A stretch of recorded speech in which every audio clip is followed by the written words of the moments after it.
Hi, this is Dominic Keating. I played Lieutenant Malcolm Reed on Enterprise, as you probably know, and you are listening to the NX 7062 podcast. Enjoy. And good evening. It is time for the NX 7062 podcast. And I have to tell you guys, I have never seen, in all of my podcasting, I have never seen you guys show up early. But I have a feeling that has more to do with my guest, who's going to be on in a few minutes. But we're going to chit-chat real quick, and then I promise we're going to get into talking about a topic that I thought I would never be talking about on this show specifically, being Voyager, but we're going to get to that. By the way, happy Star Trek Day. May the 4th be with you, obviously. You can like both. We've had that discussion before. So let's talk about things like it's 98 days till Star Trek Vegas. So incredibly excited to be going.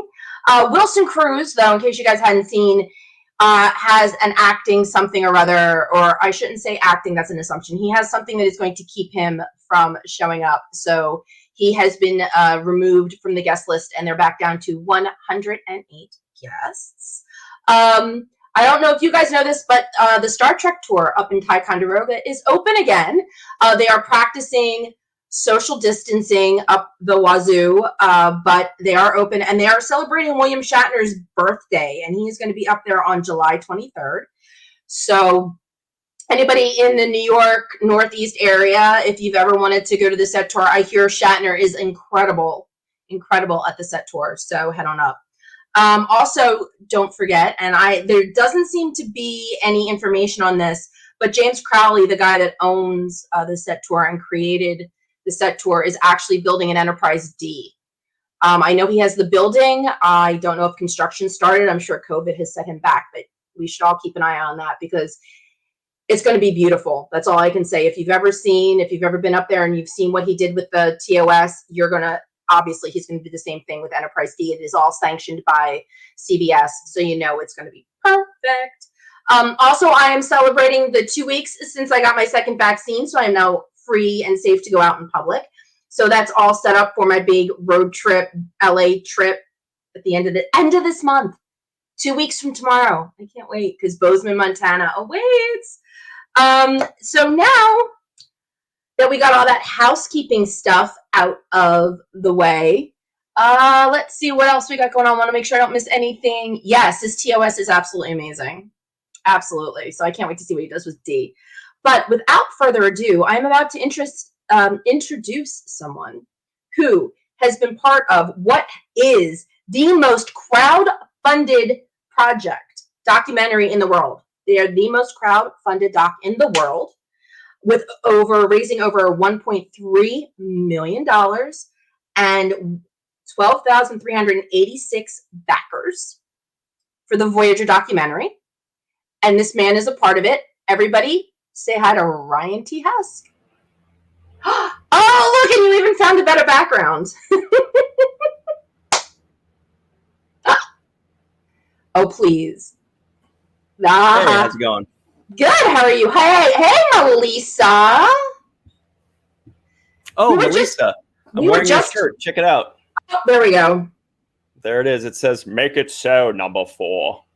That is an awesome shirt. You can find that at walkingartmadebymelissa.com, along with a whole bunch of other awesome shirts that are similar to that one. But what a coincidence. What a coincidence. Melissa just happened. And we were actually just chatting about you earlier, Melissa, but we'll talk later about that. You found one. You found a picture. You changed it. Uh-oh. It's dusk right now in LA, so you can see it's kind of fading out already. Yeah, that's why I turned off my my front-facing light, because it was messing up the edges of my Enterprise. You can see down here is a little messed up too. But I always have to have my Enterprise bridge with me. Yep, see, Melissa, you got fans here. So, yes, your ears should have been ringing. We were only good things. Ryan and I were only saying really good things about you. Oh, yeah. So let's see, Ryan, I had you on, I am not a fan of Voyager. We've had this chat before, but the documentary, I bought in, I backed it. I actually found something I wanted as a perk. So. Oh, cool. What'd you get? I got the Replicator Coffee Company t-shirt because I thought that just summed up my life perfectly. If I had a replicator, that's probably what I'd use it for. I really liked all the shirts. I was really very happy. Shout out to Luke Snalem, who is the guy that creates most of those kinds of graphics for the perks and such. The idea for the Tuvok Rocks one was Joe Kornbrot, who was also on the team. He kind of mocked up a design, and Luke, perfected it. But the others were Luke's. The coffee one, the Janeway one, right, and the Delta Quad one, the flight tours, which was a great idea. War Dog is one of the most supportive people in the chat pack that I know. He supported me. I supported the Voyager. You're awesome, War Dog. Who is that guy? I have no idea. War Dog? War Dog. He's awesome. Just kidding. We love him. He's out in Montana from the blue skies. Yeah, you missed it. He said his usual greeting, but he said it when we were off the air. There it is. Go. Yep. I was actually just watching right before we started, I was watching Return of the Jedi. But before that, I was watching a Family Guy episode where a little baby was saying, "From Hell's Heart, I stab at thee." I was like, oh my God. It was so awesome. I don't know what that means. From Star Trek to Wrath of Khan, from I stab at thee, from Hell's Heart, I spit my last breath. I don't know. It's a good thing everybody likes you, or I'd be kicking you out of the podcast. How do you not know that? There's no proof that everybody likes me. Listen, I have a feeling more people are here because of you right now than me, because there are names I don't recognize. Hey, shout out to Dr. Susan V. Gruner, who also identified yesterday a really cool insect that Melissa took a picture of, which Melissa took a picture, canon into preposition. Right. It was a Jerusalem cricket, and she informed us it's neither a cricket nor from Jerusalem. And then Melissa informed us that it was also not alive. But shout out to Sue. It was a really cool insect. I actually zoomed in on it. I was like, that's really cool. With the big bulbous thing on the back of it? I saw that picture too. Yeah, it was a mess. It looked like a Zindi. And you said my entrance through the green screen looked like a Suliban. Somebody's got Enterprise on the brain, which is never a problem here. But Melissa, did Mochi get the bug? Is that where you found it? Was Mochi on the attack? Because I know my cats love anything that gets in the house. I don't have to worry about it because my cats go after it. I love that. I love that about having cats. Trip. I'm sorry, Trip still hasn't decided whether he wants to make an appearance on the podcast. Maybe next season, because this. Don't forget, guys, this is the season finale, and I love the fact that it's on May 4th. Nice. Because that just worked out. And the only reason it's on May 4th is because I needed. How long did I try to get you for this show?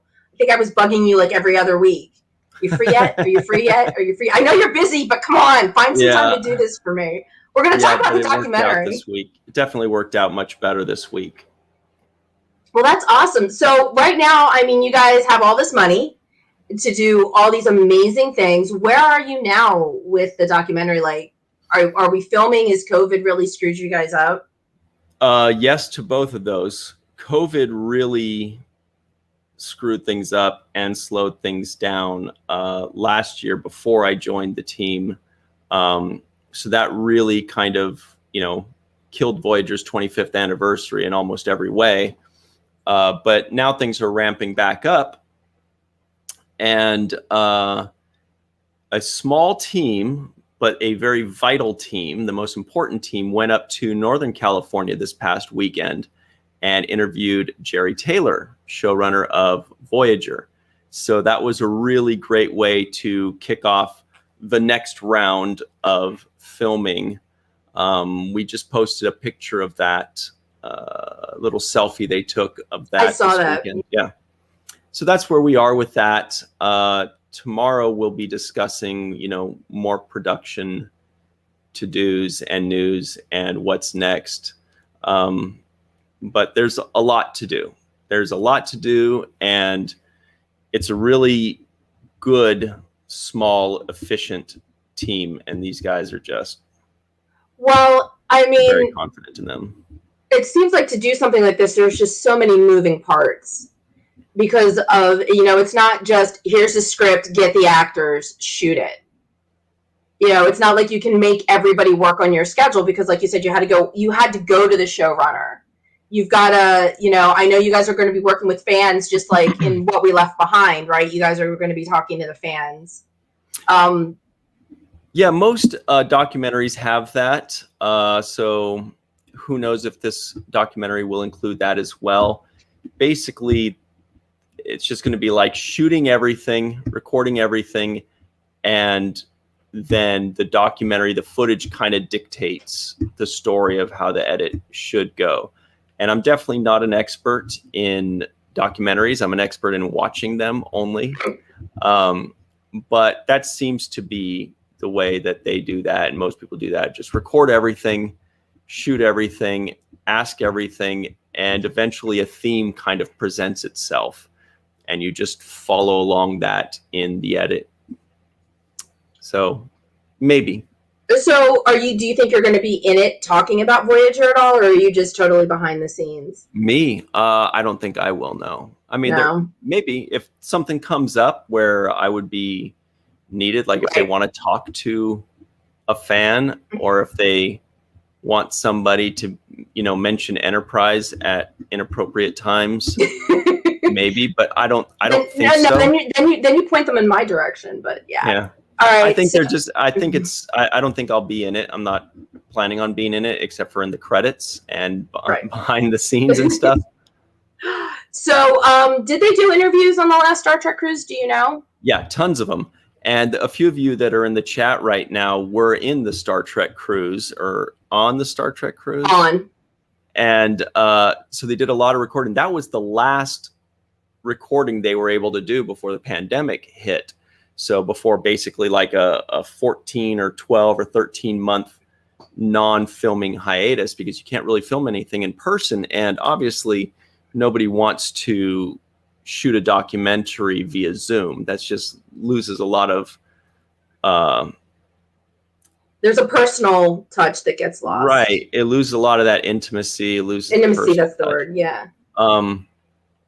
So a lot was shot in the cruise. And I do remember, there were discussions among the team that you don't want to show like too much of the footage and have people get the impression that it's a documentary about the cruise. This is just all the stuff, most of the stuff that they got to shoot so far. Tons of great footage. And the people at the cruise, I wish I remember their names right now, but the people that run the cruise were extremely supportive and really great people. ECP. Yeah, they are really great. So big shout out to them. From what I hear, they were aces.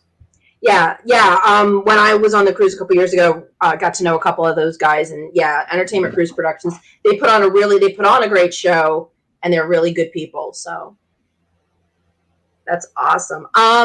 So do you know if they're going to be doing anything at STLV this year? Let's talk about that.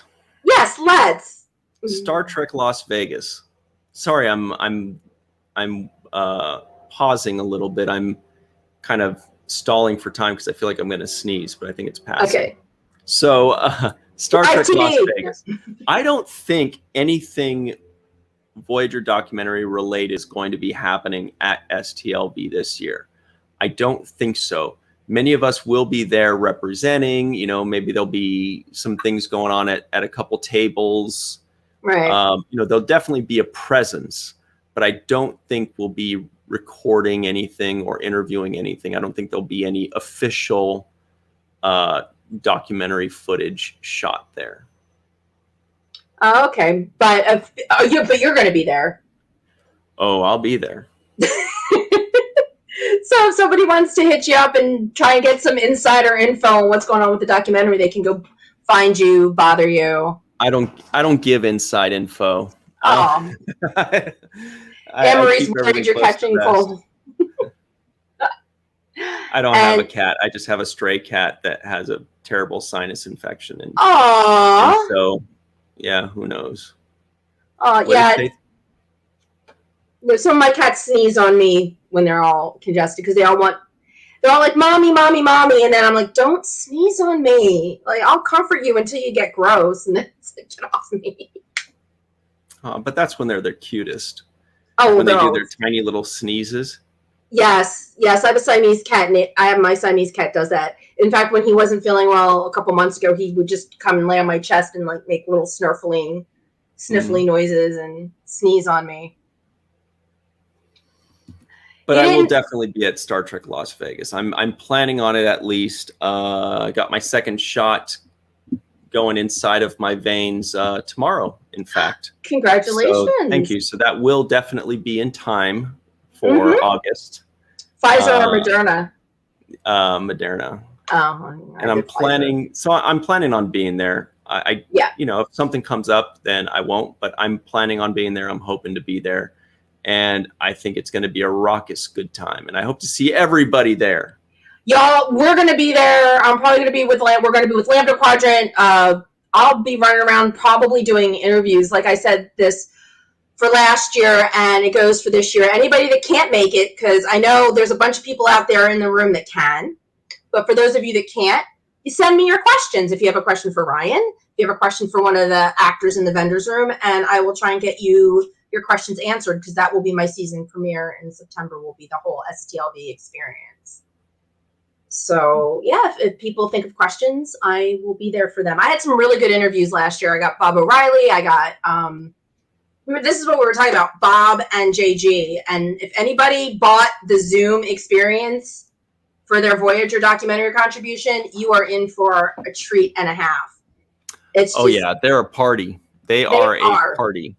But they are also like herding cats when you interview the two of them, because they are definitely a party. The one phone interview I did with the two of them together, somehow we got off on this tangent where they decided they wanted me to rent them a convertible in Vegas and drive them around with the top down, dressed as Klingons, which would have been amazing if we could have pulled it off. Speaking of pulling things off, I love what Mr. Bill Erickson says. War Dogheim. What did he say? Oh, there you go. Lots of Ryan T. hugs. Was that a new hashtag, Ryan T. hugs? Well, I'm kind of a hugger. Are you a hugger? Well, then I expect to be able to collect on one of those. Yeah, especially with cats. You like hugging cats? Yeah, but cats don't like to be hugged. They're like, they'll decide when they want to be hugged, but they don't want you to come up and grab that. Like, dogs are always happy to receive hugs. Cats are like, who the f- are you? Yeah, this August. I will tell you this, though. My cat, Trip, does hug. He has gotten to the point where he will come up and he will stand up on his hind legs. And it was putting his paws here, but now he puts one paw on either of my shoulders. Perfect. And he comes in for a little hug. So Trip is a hugger, which goes to show, because Connor is a hugger and he is also on my hug IOU list. We thought we were going to see each other. He did the show not this past April, but April 2020, and we thought we were going to see each other in Vegas, and he was talking about hugging people. And I said, I want one. And he said, no problem. But now it's a year and a half later, so I still plan to collect on that one too. Yeah.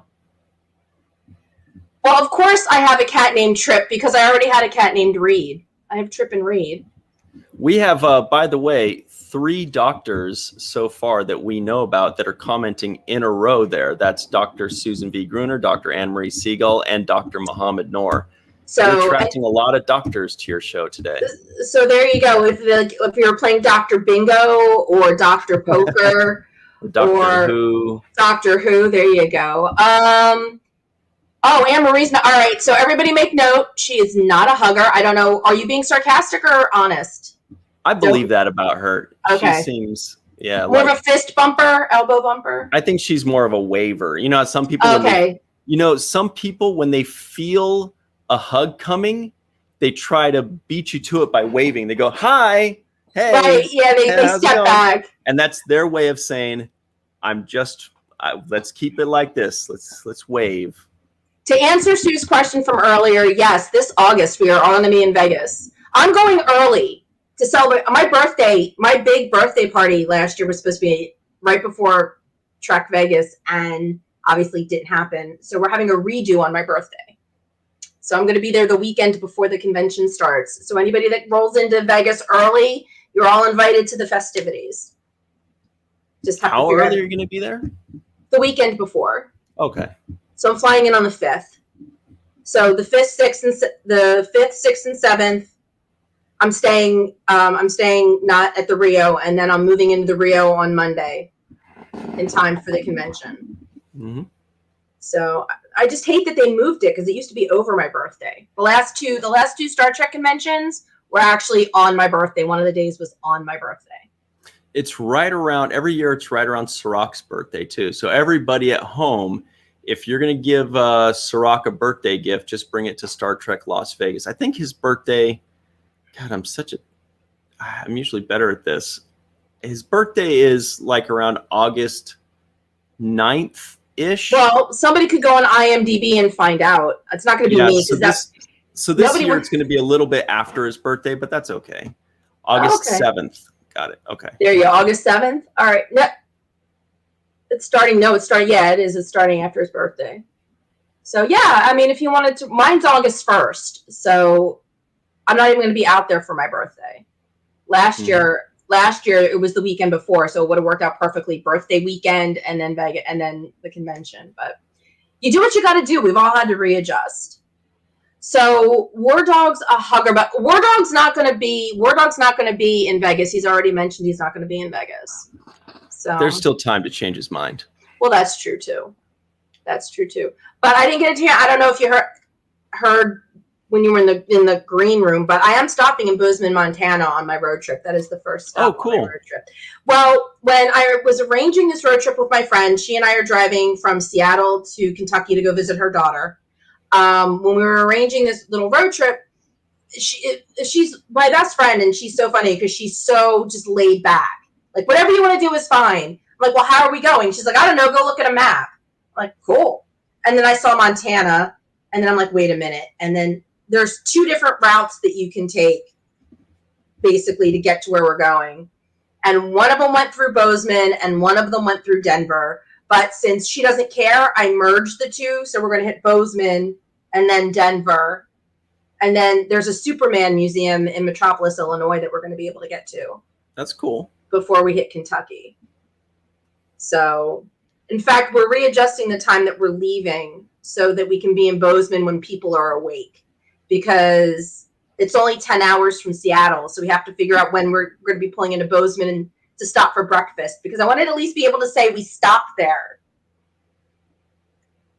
So, and thanks to StarTrek.com for this past First Contact Day. They had like 10 things you can do in Bozeman, and it turns out, really? And it turns out the northernmost entrance to Yellowstone National Park is in Bozeman, Montana.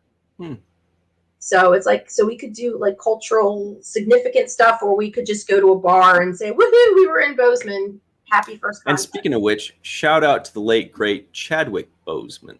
Absolutely. What else we got going on out here?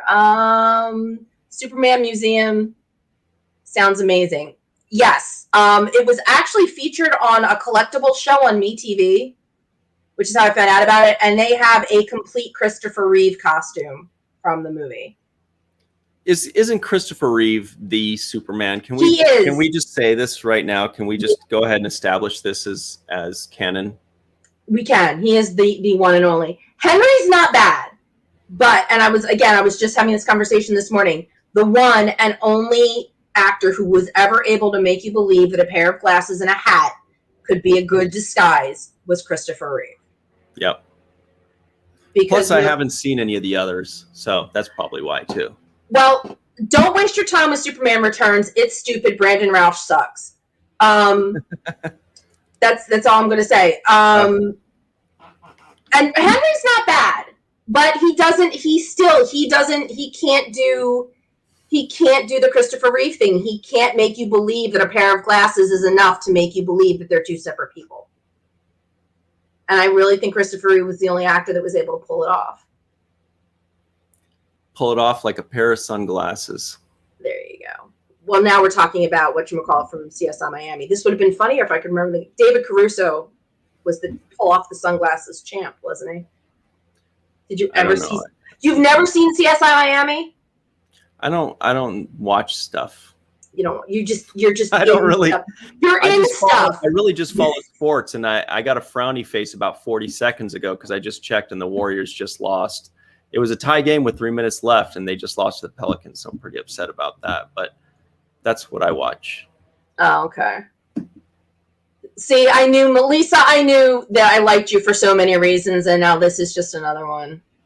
Okay, let's see. That's all going on breeding for Ciroc. There you go, new internet. Let's Domestic see. knows what's up.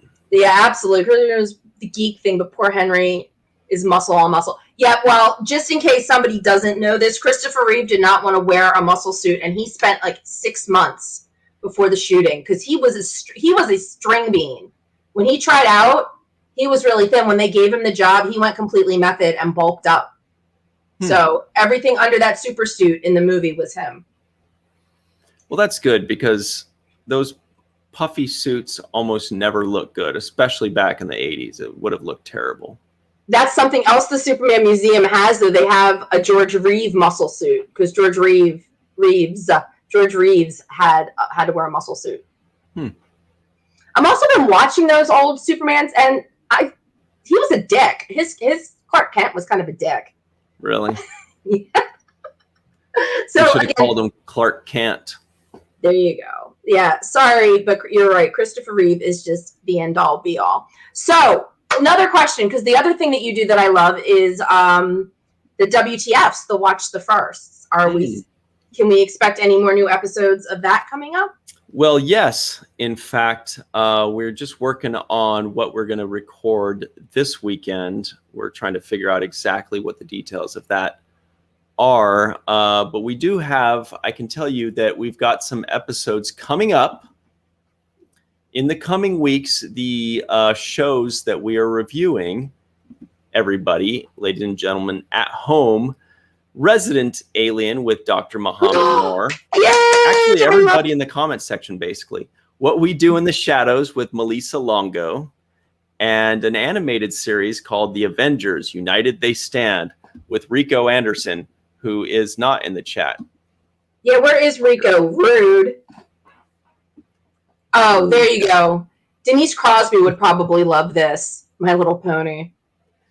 Yeah, it's definitely on our list. It's been mentioned a few times. It's been bandied about, but we're fighting the urge with all of our might. But if enough people say My Little Pony, I'm going to have to give in.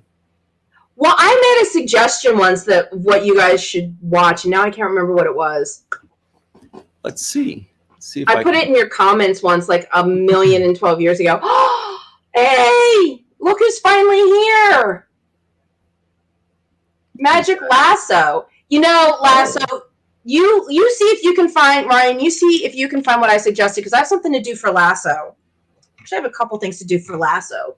Because as some of you may remember, Lasso's birthday was the 26th, and that's when I was supposed to have my final show, and then I didn't because I was working on a set because I got a background acting gig for the first time in like a million years, so I was really excited, but that put off me doing the final episode, and so we missed his birthday. So I wanted to like commemorate the fact that we were supposed to celebrate Magic Lasso's birthday. So Lasso, look what I got for you. And I know you can't eat it, but look, you can make a wish. I got you a little cupcake with a little Batman candle. Yum. Yeah, this is a Batman candle, and the bows are Wonder Woman colored. So Lasso, make a wish, and I'll blow this out for you. Ready? 1, 2, 3. And I got the Batman, and I will eat this later. See, now you can see it. It's a Batman candle, because the other thing that Lasso and I have in common is an absolute love of Batman 66. So. Oh. All right. I hope you made a good wish. You don't have to tell anybody what it is. And here's another thing, Lasso, that you didn't know about. I mentioned the cupcake before, but this has been sitting in my office since I bought it right before the movie came out. And I know, Lasso, you didn't get a chance to go get one. So, Lasso, I'm going to A-OK this to you. I'm going to send this to you as a birthday present. Because I know you didn't get a chance to get one. And he collects, I mean, this thing's been sitting in my office. I mean, I like having it, but it needs, yeah, I know. I guess because Diana's not in it to make it go invisible. But it's been sitting in my office and I like it, but it needs a better home. And I know Lasso will give it a better home because Lasso has the most amazing collection of stuff. I don't know, Ryan, are you into comic books? Not really, but I do also want to say happy birthday to Magic Lasso, but not Listo. Oh, there you go.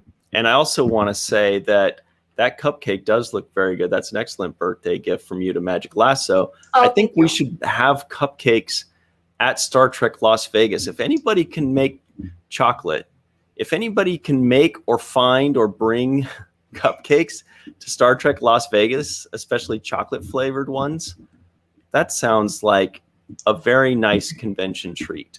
That does, especially if they can decorate them with badges. Good Maybe idea. ice them like red, like ice them blue, red, and yellow, and put badges on them. Yeah, but as far as comics, back in the day when I was a kid, I definitely, had some comic books. I was definitely much more of a Marvel than DC kind of guy. I still am. You're losing me, but that's all right. I know I've seen,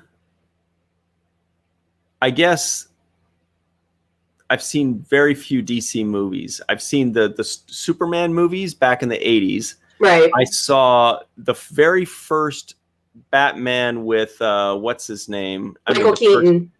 With Michael Keaton. I saw that one. And then after that, I didn't see any DC movies for decades until Wonder Woman. And that's it. But Marvel always makes good movies. Oh, Faith, that's sweet. Thank you. Yeah, no, Marvel does better movies, but Lasso has an amazing YouTube channel himself, and it's all about comics because he is a comic guru. He is an absolute comic guru. He's also reviewed all the Marvel stuff that's on Disney now, like WandaVision. There's a ton of it. Yeah. So anybody out there that hasn't, birthday present to Lasso, head over to Magic Lasso's YouTube channel and hit the subscribe button and give him a little love as well. Right. And check out our Falling Towers Watch the First podcast, because we will be reviewing the Avengers United They Stand on Disney Plus. That's what's cool about Disney Plus is you can find these animated Marvel things that you didn't even know existed. But there's tons of it. There's tons of extra Marvel stuff everywhere on Disney Plus. So that's really cool. I love Disney. Disney Plus now has the Muppet Show, which I've been watching. Always Lasso. Hey, Travis.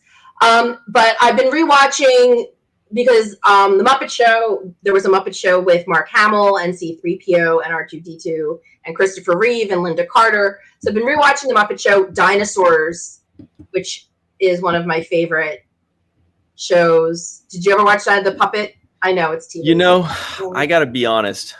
It's very difficult for me to stomach puppetry shows. Like the Muppets. I like those crotchety old men because they were funny, but this is not a popular thing. But I just did not like Fraggle Rock. I know everybody loved Fraggle Rock. I wasn't a Fraggle Rock person. I did like Sesame Street as a tiny tot. Farscape, I'm not sure if I'll like it, but we might cover that on WTF, where it's definitely on our list.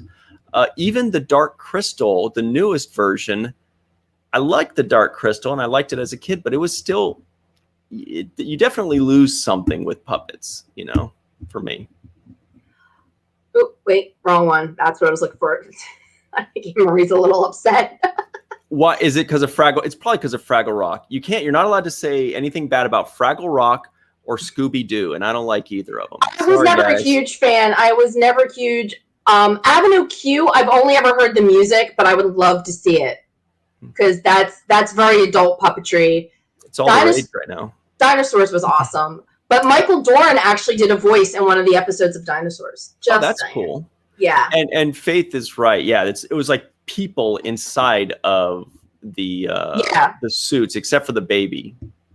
I'm the baby, gotta love me. Yeah, in fact, I just found out Jessica Walters, who just recently passed away, who I only ever really recognized as the voice of Archer's mother. Archer did the voice of the mother dinosaur. Okay. So, and Sally Struthers did the voice of the teenage daughter. And then, like I said, Dorn's got one of those voices. I was watching an episode. I went, wait, that's Michael Dorn. And I watched the credits, and there he was. Wow, that's pretty cool. Good for him. He also just did a voice in Invincible. That, speaking of new cool stuff, that's an Amazon Prime adult animated series. What's it called? This Invincible. It's Robert Kirkman. It's from the same guy that did Walking Dead. And Zachary Quinto does one of the voices in that. So see, look at all the Star Trek stuff all these Star Trek. I will always, no matter what kind of tangent we get off on, I've always figured out ways to kind of make it like 6 degrees of separation and just bring it back into Star Trek. That is a healthy thing to do, I think, personally. Oh, well, yeah, because I've realized over this last season that this podcast sometimes turns into more about the tangents than the topic. But I figure any tangent that you can eventually just turn around and bring back to Star Trek, then it just all fits under the same umbrella. So that's how I look at it. The things I'm finding out about you not liking the Muppets. I mean, you broke Anne Marie's heart with the Fraggle Rock thing, I think. It happens. People get upset when you don't like Fraggle Rock for some reason, and people get defensive about Scooby-Doo too. There are a lot of things that, and what's that movie, Titanic? I didn't really watch that either. And people go, "You've never seen?" No, just really. What people did to me was they all got on my case because I never seen Galaxy Quest? Galaxy Quest is pretty good. It took me a while to watch it too, but it's better than you would expect. It's really good. Well, my whole problem, I don't like Tim Allen. He just annoys me. He's annoyed me since Home Improvement.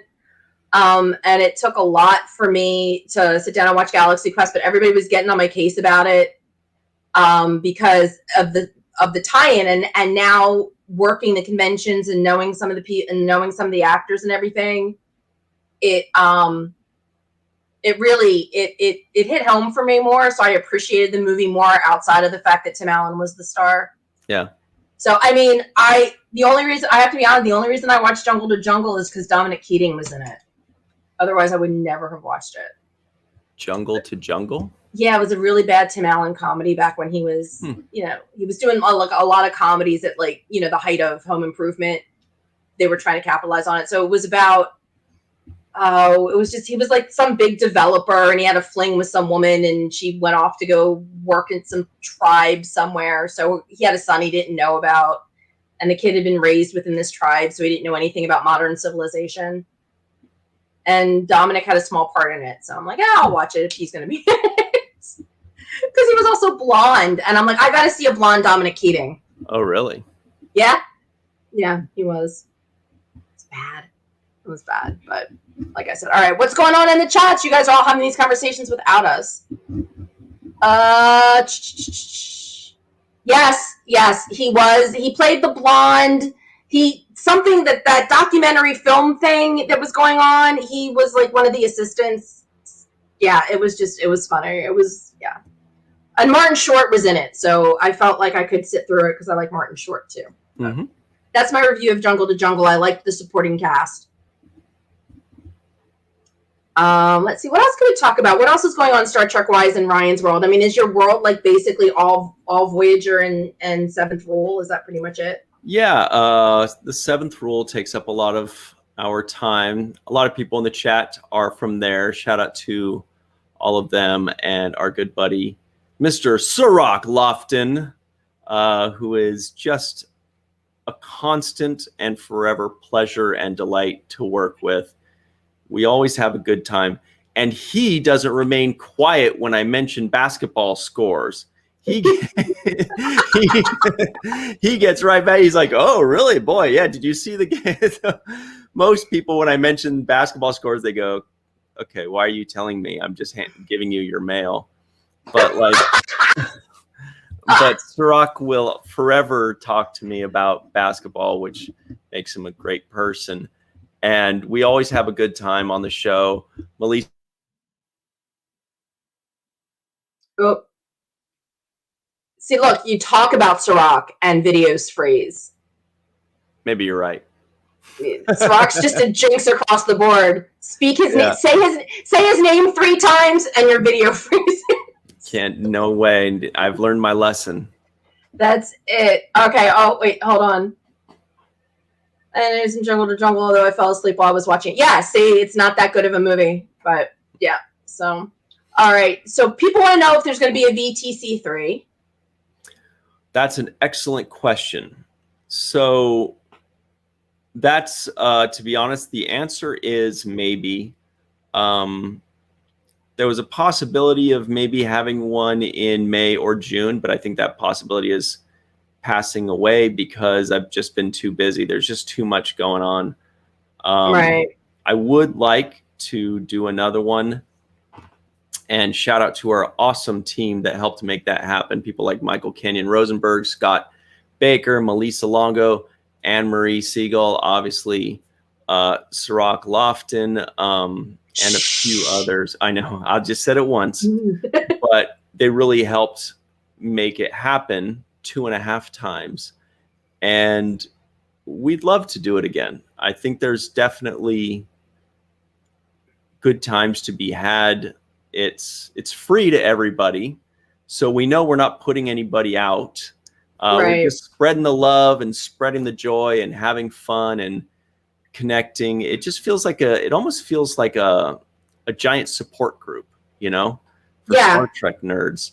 So the answer is maybe, hopefully. If so, it probably is not going to happen in the first half of this year anymore, if it were ever going to. Maybe in the second half of this year, we'll have to see, but we'll keep you posted. I mean, Star Trek nerds, we all know we all needed that support because we were also all going through convention withdrawal. So that's where the idea came, was because Star Trek Las Vegas, I figured, was probably going to get canceled. So I started wanting to fill that void. And you filled it very well. It was we had a great time. It was absolutely amazing. You know, obviously my favorite part was that Alienation reunion thing you had. That probably was the highlight of the entire. For some reason, that's just what why was it the highlight of the show for you? Oh, I don't know. Maybe because I got to participate. I don't know. Well, were in a few things, but yeah. That was but that was the big one for me because I'm just.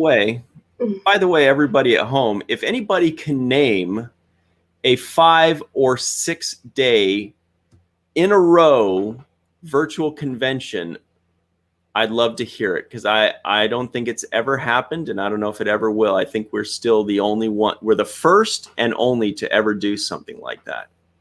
And that's something to be proud of, I think. I think we all did something pretty cool. Yeah, I mean, the ones that that Lambda Quadrant did were 2 days. You guys did 5, and I think all the other ones, like even the big names, they're all doing just those one-off panels. They're not actually doing, which maybe is a better way to do it. Who knows? Maybe.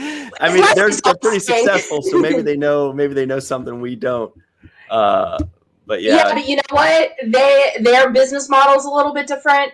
Obviously, they're looking to turn a profit.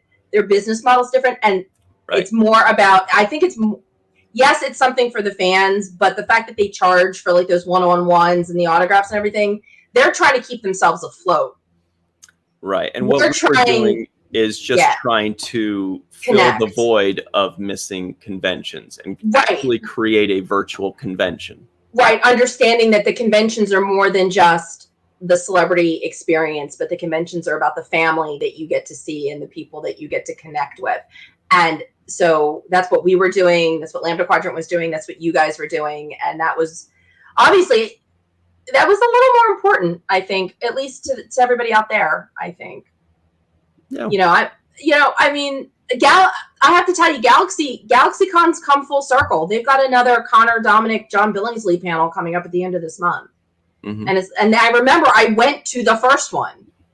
I went to the one that was about a year ago. So they were like running out of ideas. Not that I won't go to this one. I mean, I might tune in, but so talk to me about Backer Kit. You guys are still offering perks, or how is that working? So Backer Kit, It's a platform that is basically for fulfillment. It helps us and other big, I would say highly funded or highly successful crowdfunding campaigns, especially want to use it because it helps to organize things, and it helps the backers, it helps the donors, because you can consistently come in and change your address or change your information, in case you're moving, or in case maybe you put the wrong thing in, or you don't want to use your PO box anymore, or whatever it is. So it's a very useful tool. I've personally never used it, but I've worked with a ton of people who swear by it. So obviously it was definitely the right decision. But on top of that, this platform does allow us to continue to offer many of the perks that we offered on the Indiegogo campaign. They won't all be there. For example, the Zooms can no longer be offered because we're fulfilling those right now. We're actually in the middle of fulfilling those things. But things like shirts or things like DVDs and things like that, those will continue to be available on BackerKit for a while until those two are fulfilled. What about the experiences? Are those no longer available? Like the dinner and the going to Bronson? I hadn't thought of those yet. Okay. We're probably going to be talking about that at the end of the week a bit. Okay. So, because some of those looked amazing. I mean, they all looked amazing, but for me personally, right? No, I I was very proud of those. I was very happy with those. We came up with some really fun ones and some really cool ones, and the Star Trek actors were so supportive for them and to us in donating their time to be a part of these things, which really is the best way to get anything funded, is with people's support. And without them, we really couldn't have done this. We could be like, hey, who wants to go to Starfleet Academy? And people would say, sure, me. And we go, okay, how about for $500? They'd be like, no, hell no. But if you have all these cool Star Trek people over there and make a big deal about it, then it's great. And so we're very happy and fortunate and grateful for the Star Trek alum that are donating their time for this. Now, looking at them and how many people did claim them, we're going to have to look at if it's feasible to continue to have them available or not. Right. Because, we'll look at the numbers again. They actually did do very well. And so we want to make sure that if it is something we continue to offer, that we know exactly how much the limit should be, Right. Yeah. Well, I was shoot, I lost my train of thought. It got a little derailed there. But no, I love the idea. Oh, all right. Came back to me. I love when you say Star Trek alum. We're talking about alum from other shows, just to prove how much of a family Star Trek really is that alum from other shows were helping you make these away missions possible. Because again, let's just start off with Connor and Dominic are doing one, Nicole DeBoer, Chase Masterson. There's a lot of people from the other shows that decided that they were going to support this project, even though it doesn't have anything to do with their show, and that's amazing. Right. I thought that was one of the biggest, most wonderful and glorious things, is that all of these people, including the names you mentioned and many more, they weren't even in Voyager at all. So why are they doing this? They're not being paid for this, you guys. They're doing this for two reasons. Number one, to support the Star Trek community in general, but they're doing this for the fans. They're doing this so that the fans can get this Voyager documentary. Same thing. The production team's doing it too, but that's kind of what they do. It's really going above and beyond when Star Trek actors are doing this for a different show.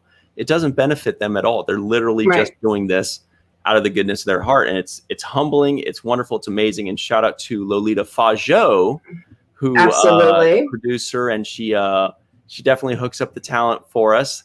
And she talks to these people. They say yes, and we're extremely grateful. We really couldn't have done this without them. And it really is the Star Trek way, donating your time and your energy for the greater good, even if it doesn't even affect you in any way. It just raises the Star Trek community. And, I was really humbled by that. And we thought that was awesome. So big shout out to them. Absolutely. And in fact, like I said, I'm going to be in LA this month on the 19th and the 20th. And one of the things that I'm doing is I am going to Bronson Caves because Batman, I mean, honestly, it was the Bat Cave. But on top of that, it was also the scene for a lot of Star Trek. So it's definitely on the list of it's on my itinerary for the 20th. But yeah, definitely not the same as if you were going with somebody from the show. But it'll still be a cool experience. You guys added that. It's the caves and the sugar, the place in the desert that now I can't remember the name of. Right, those are on 2 separate days. Vasquez Rocks. On the same day as the Batman cave. What is the episode with Sirach, Nor the Battle to the Strong? I think that also has that one, and also that episode in Next Generation where Picard and Crusher are like, coffee and croissant. That's all you want. That's all I want is coffee and croissant. And I'm like, I can't watch that episode because when she says that, I just want to be like, it's croissant, not croissant. It's not. If you're gonna say croissant, just call it a croissant. Either say it the English way or say it the French way, but don't say it the French way, the English way. I don't know. Anyway, croissant. You got to say it, yeah. Right. So on the same day as that, we're doing the Griffith Observatory with Tim Russ, which is super cool. It had that episode. I always forget what it's called. The one with Sarah Silverman. Exactly. Right. Yeah. See, I do know a couple little things about Voyager. It's just on the bottom of my Star Trek list. End per Future's End. I think it's called Future's End, maybe. Which is funny because that's also a line from First Contact. When was the last time you saw First Contact? Borg Queen. I don't know, but that's my favorite Star Trek movie. Yeah, no, the Borg Queen said it when she thought that she was about to blow the Phoenix out of the sky. Witness your future's end. There you go. Yep. That's one of my favorite lines. But yes, people are going to be invited to some undisclosed location for my birthday. I just all depends on where I'm going to be and when, because lots and lots of plans. Future's End. It's just called Future's End. Great. Thanks, Travis. Thanks, Travis. Travis is one of my favorite people because he's always the one that comes up with all the cool stuff. When I'm like, I don't know the answer to this. Because that's the only problem with, and you may know this too, the only problem with going off on tangents when you're doing something live is that you say something and then you don't remember the actor's name or you don't remember an episode and you're just stuck. Well, when I get stuck, I got my chat pack 2.0 over there that always seems to come up with my answers. So I never remember anything ever. So it takes all the pressure off me. Let's see what's War Dog got to say. Tim and Bob Picard are a big backer. Yes, they're big science guys. Mm-hmm. So, all right, let's see what else. Speaking of science guys, one time when I was working in a restaurant in Studio City, there were 3 gentlemen that walked in and sat down, and sadly, they didn't sit in my section, but it was Bob Picardo, Bill Nye the Science Guy, and Ed Begley Jr. Oh my God. And I was just like, that is one of the coolest crews I've ever seen. And when they were leaving, I just leave them alone because we would always, for some reason in Studio City, I was always getting Star Trek actors. James Cromwell, Jolene Blaylock, LeVar Burton, Brent Spiner. I mean, it was just like constantly getting these people. William Shatner was my regular, by the way. Nice. I didn't have the heart to tell him that I never really watched original series, but whatever. He just knew I was a Trekkie. I love doing that Twilight Zone thing. Yeah. Yeah, but then when the 3 of them are leaving, Begley passes by, Bill Nye passed by, and I kind of jump out at Picardo, and I'm like, really good to see you. I kind of like ignored the other guys, but I'm like, it's really good to see you. And he stopped. He's like, oh, thank you. And he shimmies off. Bob's great. Bob's great. I've talked to him on a couple of occasions. He's just a big sweetheart. And he's so into the sciences. I mean, it's amazing all the stuff that he does to support the sciences. Because he and Connor did the podcast last year because I was helping them promote a little short film they did called Ben Frankly, which I believe is on YouTube now if anybody wants to look it up because it's really funny. It's just a short little 8-minute movie that they did for a production company out in Germany, and one of the producers was promoting it on Twitter, and it caught my attention, and she and I are now friends because it caught my attention because of Bob and Connor. But then I started talking to Tony, and then she and I became friends, and she and I are actually working on a documentary with some other women about the pandemic. So it's just amazing where Star Trek can lead you if you just let yourself be led, I think. I like to be led to Star Trek. Yeah. Yeah, exactly. All the friendships that I've formed since I started. I mean, I started back. I mean, I've always loved Star Trek, but I didn't get back into the conventions and everything until 2016. And then I went to Vegas for the first time in 2017, and it's just been an amazing voyage ever since. Because I mean, this is where it's brought me in just 5 years, so it's pretty freaking incredible. And as much I do love Star Wars. Star Wars will always be my first love. I love Star Wars. My license plate says Sith Lady, and I can practically quote Return of the Jedi from beginning to end. But Star Wars doesn't provide you the family that Star Trek does, not in the way that it does. That's true. So that's just something to keep in mind. But still, you can absolutely love both. Yes, French, English. See, I took French for 4 years in high school and then took it again in college.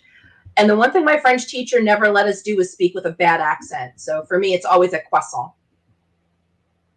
Because I can't say it any other way. I'm such a French snob. Sorry about that, guys. Well, don't you... Your family French Canadian stuff? You have like a French background. Yeah, my mom's family is French. She's from France. France. Okay. Well, then you're allowed. My dad's side is from Spain. Oh wow. Okay. All right. What's Lasso saying? You're too much of a Star Wars fan if your love life is strictly Han Solo. Ha. Lasso is pretty good with the puns. Yeah, that sounds naughty. I do like that everybody calls Star Trek Las Vegas, even though it's not Star Trek Las Vegas, because we're like, dude, we're not gonna call it, the 55-year mission. Dude, it's like a sentence. We're not gonna call it, and I'm sure they're okay with us calling it STLV. They're like, we're still calling it STLV. They're like, well, it's called this thing, but we'll accept it. Well, yeah, because it's the hashtag. You can't. How are you going to hashtag 55-year mission? You need to just, And it's longer than that. It's like a sentence. Yeah, exactly. Yes, today is May 4th, and tomorrow is Revenge of the 5th, which as a Sith person myself, that's more important to me than May 4th. But oh, Travis. See, I feel like the 5th should still stay Cinco de Mayo. Let us have that, and then the 6th would be Revenge of the 6th. Give it a little bit of time, a little bit of space in there. Yeah, but the Sith likes to take over things. So you think that they care that it's Cinco de Mayo? I think so. I think they enjoy other people's Mexican heritage as much as anybody does. I think they want to celebrate with their Mexican Sith brethren and, party and have Coronas or whatever they do. Or just, I like that people drive around with Mexican flags. I like it when there are other holidays from other countries and then you see like the flags out in their cars everywhere and you're like, oh, cool. Like it's like really nice and heartwarming to see, national spirit, from Mexico or Peru or Armenia. We get a lot of Armenian flags here in LA. I like that. So I think the Sith Lords they're dark people and they're angry people, but I think they have a soft spot when it comes to culture, I think. You think? Okay. I don't know. I'll have to look that up in the Sith bylaws and see what it says. I'll let you know. I think so. Are you a Star Wars fan? Do you watch Star Wars or passing? Yeah, I've seen all the movies. Yeah. Mandalorian, Baby Yoda, any? I haven't seen the second season of Mando yet. Damn, you really don't watch TV. but I saw the first season and I enjoyed it, and I'm looking forward to enjoying the second season when I get around to it. Yeah, it is. It's really good television. It's finally a lot of people have been saying Jon Favreau saved the franchise because the last 3 movies were pretty crappy. Because that dude gets it. I mean, yes. Whatever it is, like when you're watching his stuff, it feels like you're watching Star Wars again. And I think that's kind of just the main thing is, the others all have good things in their own right. But when you're watching Mandalorian, you feel like you're watching old school Star Wars again. You're right. The stuff that you fell in love with in the first place. Now, maybe some people that saw, episodes 1, 2, and 3 first, maybe that doesn't feel like Star Wars to them nearly as much because they're used to whatever that feeling was. Right. Or the people that saw 7, 8, and 9 first, I just feel bad for them. I was just going to say that. I really pity that. Yeah. Yeah, but those of us that grew up with it, with the OG, as the saying goes, it's definitely, which obviously was Jon Favreau too. So he's definitely doing this for us and for the people that appreciate the origins of Star Wars. And it definitely has that feel. And then you can just never argue with a baby Yoda. I think I'm a pretty chill Star Wars fan though, because it doesn't upset me when you're a big fan of something when it upsets you. Like people get upset over Star Trek. Big fans of Star Wars, they get upset if one of their movies sucks.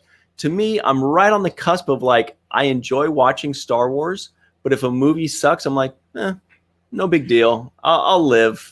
Yeah, I mean, I'm enough of a fan to be to turn around and say, you know what, that just really sucks, and how dare you? But I'm also not gonna like blow a gasket over it and disavow the franchise and go on social media and rant. I'll just say I didn't like it, and I'll have conversations with my friends about it. But I'm like you. I'm a little more chill about it. I still consider myself a fan. But I just feel like I can like or dislike something, and I just don't need to be like over the top about it. Right.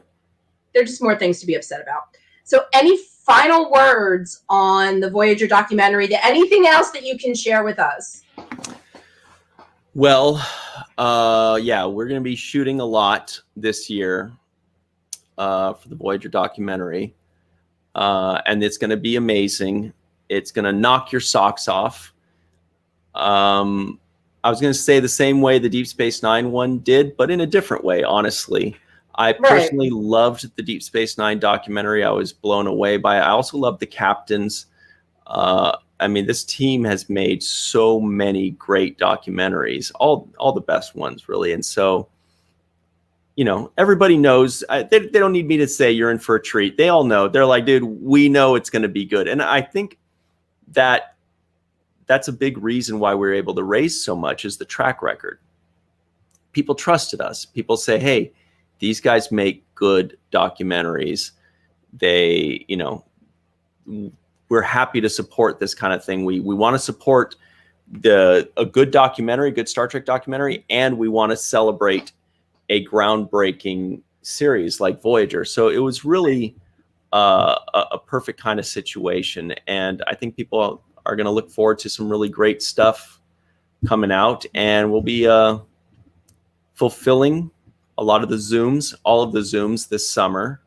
And personally, I'm looking forward to the away missions next spring. Those are going to be so much fun. I'm super excited for them. It's just a bummer that we have to wait a year for them, but it's going to be amazing. It's going to be a great time, and I'm looking forward to meeting everybody and, sharing some good times and some big memories.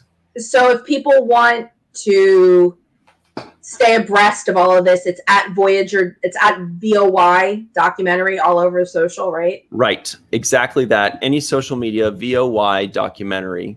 Also, please check out the Seventh Rule podcast. Great time. It's some of the most fun I've ever had in my life because I get to hang out with Sirach Lofton and talk about Star Trek. We have really cool guests on. We had legendary director James L. Conway on recently. We had Caitlin Hopkins on, who played Kalana the Vorta. Just so many cool people. Armin frequents the show. great writer Robert Hewitt Wolf frequents the show. Ira Stephen Bear. We have a great time. Really love it. And lastly, definitely check out Falling Towers. Watch the first podcast. Now that one is just fun. We don't have. It's not just Star Trek. We do pop culture, so it's sci-fi, fantasy, comedy, horror. We just have a good time. Superhero stuff. A lot of these people in the chat go there and they have fun with us, and it's a great time with myself and my good friend Michael Kenyon Rosenberg. We have guests on, and I can't recommend it enough because I want you to go see it. Absolutely, people should definitely go see it. And go watch the one where you watch the first episode of Enterprise, because that one was really good too. I had a feeling you might enjoy that one. Yeah, well, it was good. And it was just the first half of Broken Bow. Right. So, but all right. By the way, James L. Conway directed Broken Bow. Oh, well, there you go. Which was pretty awesome. There you go. See, I was vamping so I could put that up, but that is where you will find everything you want to know about the Voyager documentary. So check them out, and obviously follow me because I'm all over the place at the NX7062. That's where you'll find me, and subscribe. And if you guys are feeling really supportive, go hit up Patreon, because Seventh Rule and NX7062 are both on Patreon. Mm-hmm. So you can support us there. Make sure you check everything out about the Voyager documentary. This is it, guys. I am going to miss you all so much. But you will find me all over the socials. I'm not going anywhere. I'm just not going to be broadcasting until September. And I'm going to have hopefully an amazing 55-year STLV mission report for y'all in September. Maybe I'll even have some video footage with this guy. I don't know, because I haven't figured it out yet. But questions for any of your favorite actors who are going to be in the vendor's room, shoot them along to me. If I can get them, then I will get you the answers. I can't guarantee, because it just depends on how busy they are and